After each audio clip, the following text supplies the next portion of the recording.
안녕하십니까. 2024년 12월 넷째 주 주간 뉴스를 시작하겠습니다. 내년 1월부터 3월까지, 즉 1분기 전기요금이 동결됐습니다. 한국전력은 내년 1분기 연료비 조정 단가를 현재와 같은 킬로와트 시당 플러스 5원으로 유지한다고 밝혔습니다.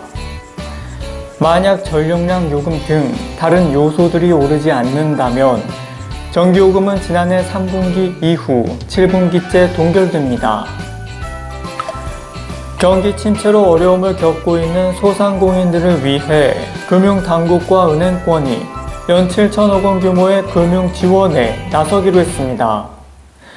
기존 사업자 대출을 최대 10년의 장기 분할 상환 상품으로 갈아타게 해주고 금리도 평균 2.51%포인트 깎아줄 계획입니다. 내년 3월부터 폐업자 저금리 장기 분할 상환 프로그램이 도입되고 재기 의지가 있는 사업자들에 대해서는 추가 사업 자금을 받을 수 있는 소상공인 상생보증 대출을 출시합니다. 또 대내외 불확실성을 겪고 있는 중소기업의 수출을 돕기 위해 정부가 수출 지원 예산도 대폭 늘렸습니다. 대한항공과 합병한 아시아나 항공이 다음 달 6일부터 19일까지 운항하는 김포에서 제주 항공편에 모든 잔여석을 마일리지로 판매한다고 밝혔습니다. 현재 이들 항공편의 잔여 좌석은 약 9,000석이며 국내선 마일리지 항공권은 편도 기준 이코노미 5,000마일, 비즈니스 6,000마일을 공제합니다.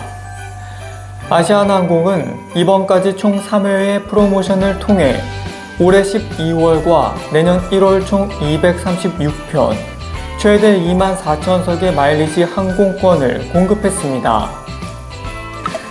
정부가 신규 국가 필수 의약품뿐 아니라 이미 등록된 필수 의약품에 대해서도 원료를 수입산에서 국산으로 바꿔 사용하면 약관 우대를 적용하기로 결정했습니다. 국가 필수 의약품은 보건 의료상 필수적이지만 시장 기능만으로는 안정적 공급이 어려워 정부가 별도 지정하는 의약품으로 현재 473개 품목이 지정돼 있습니다. 대한민국이 주민등록 인구 중 65세 이상이 차지하는 비율이 20%를 찍으며 초고령 사회에 진입했습니다. 행정안전부는 어제 기준 주민등록 인구가 1024만 4,550명으로 전체 주민등록 인구의 20%를 차지했다고 밝혔습니다. 유엔은 65세 이상 인구가 전체 인구에서 차지하는 비율이 7% 이상이면 고령화 사회, 14% 이상이면 고령 사회, 20% 이상은 초고령 사회로 구분합니다. 성별을 기준으로 65세 이상 주민등록 인구 비중을 보면 남자는 17.8%, 여자는 22.2%로 여자 비중이 남자보다 높았습니다. 마트나 편의점, 식음료 매장을 이용할 때 포인트 혜택 챙기는 분들 많은데요. 짧게는 1년 만에 사라져버리는 이 적립식 포인트 유효기간이 늘어납니다. 업체들은 포인트가 소멸되기 전 미리 알리는 규정도 강화했는데요. 약관의 사전 고지 규정을 명시하고 고지 방식을 기존 이메일에서 메신저 등으로 다양화하기로 했습니다. 또 당초 소멸 15일 전에 한 번만 알리던 것을 2달 전과 한 달 전, 3일 전에 걸쳐 3차례 통지하도록 변경했습니다. 이동통신 단말기 지원금을 제한했던 단통법이 10년 만에 폐지됩니다. 단통법은 이동통신사가 특정 사용자에게만 과도한 지원금을 지급해 발생했던 차별을 잡기 위해 도입됐는데요. 그러나 법 시행 후 지원금 규모가 오히려 줄어들어 소비자 혜택이 감소했다는 지적이 꾸준히 제기됐습니다. 이에 따라 단말기 판매 사업자 간 지원금 경쟁을 다시 활성화하면서 소비자 혜택을 늘리기 위해 폐지되는 겁니다. 다만 폐지 후에도 거주 지역이나 나이, 신체 조건에 따른 지원금 차별은 금지됩니다. 내년 1분기부터 카카오 선물하기를 통해 상품을 판매하는 가맹본부와 점주가 부담해야 하는 수수료율이 최대 6%포인트 낮아집니다. 앞으로 수수료 상한제를 도입해 모바일 상품권의 수수료율을 기존 5에서 14%에서 5에서 8%로 낮추고 가맹점주의 수수료 부담은 3% 이하로 설정하기로 했습니다. 가맹점주에 대한 정산 주기도 기존 67일에서 37일까지 단축하기로 했습니다. 국토교통부는 전국 13개 시도에서 청년과 신혼신생아 가구를 위한 매입임대주택 입주자 모집을 진행한다고 밝혔습니다. 모집 규모는 청년 1,652가구, 신혼신생아 1,475가구 등 모두 3,127가구로 절차를 거쳐 이르면 내년 3월 말부터 입주가 가능합니다.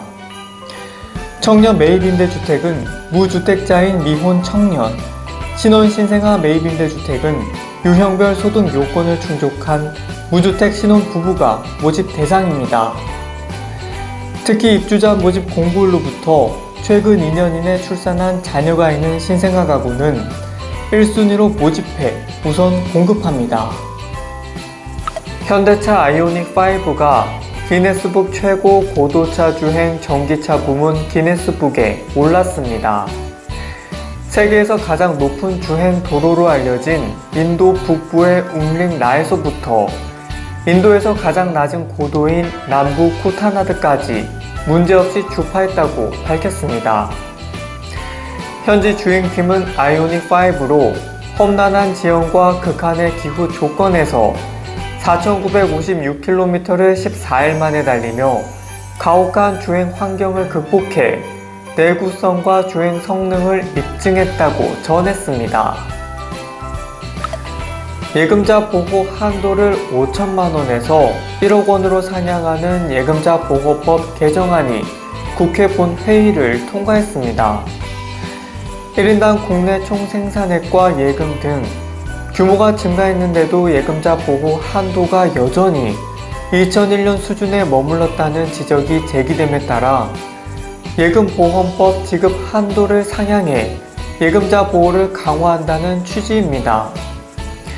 시행 시기는 공포 후 1년 이내로 금융당국이 시장 상황을 고려해 구체적인 적용 시점을 결정할 수 있도록 했습니다. 국내에서 두 번째로 개통하는 수도권 광역급행철도 GTX 노선인 운정중앙에서 서울역 구간이 오는 28일 오전 5시 30분부터 운행을 시작한다고 국토교통부가 밝혔습니다. 운정중앙역에서 서울역까지는 최소 21분 30초가 걸리는데요. 경의중앙선은 46분, 광역버스는 66분이 걸리던 것에 비하면 크게 단축된 겁니다. 요금은 기본요금 3,200원인데요. 이동거리 10km 초과 시 5km마다 거리요금이 250원 붙습니다. 이에 따라 최대 거리인 운정중앙역에서 서울역까지는 4,450원이 부과됩니다. 네, 2024년 마지막 주간 뉴스 12월 넷째 주였습니다. 행복한 주말 보내시길 바라겠습니다. 감사합니다.